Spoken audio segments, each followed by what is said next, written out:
Question 9 looks for us to find x and y. Here, you have to understand your different properties of your isosceles and equilateral triangles, because take a look. You see how there's 3 red marks here? This makes this an equilateral. The fact that it's equilateral, the angles have to be 60, 60, 60. So by default, x is equal to 60 degrees. Okay. Now, here's something very interesting enough, right? Notice that this angle will tell you about this side. This angle is going to tell about this side. This angle is going to tell you about this side, right? This angle of 60 will tell you about this line here. So notice this has to be congruent, right? Do you see the red marks? So the angle y has to match up with that using the triangle inequality. So y can be concluded to be also 60. Okay?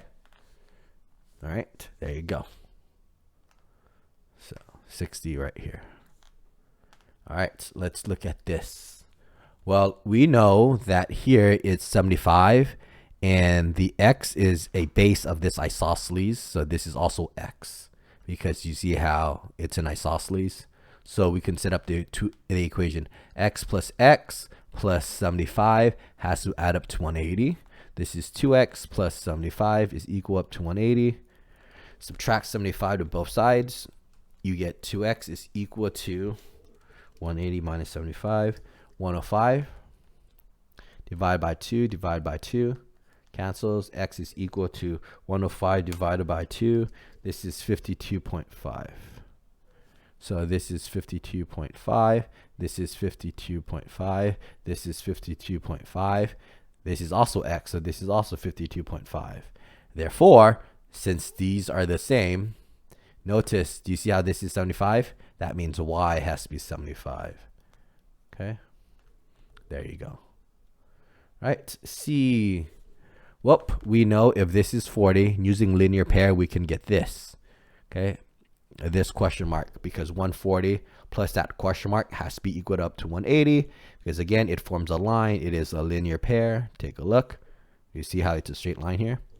So this means question mark is equal to 40.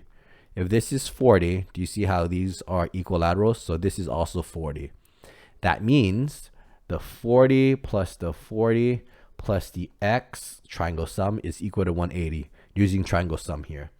80 plus x is equal to 180 minus 80 to both sides. Cancels. X is equal to 100. So x here is equal to 100. This is equal to 100. That means these two here have to be congruent. We already know that these were 40 and 40. Okay, because again, they have to add up to 180. If this is 40 by linear pair, this has to be 140. So y equals to 140. All right.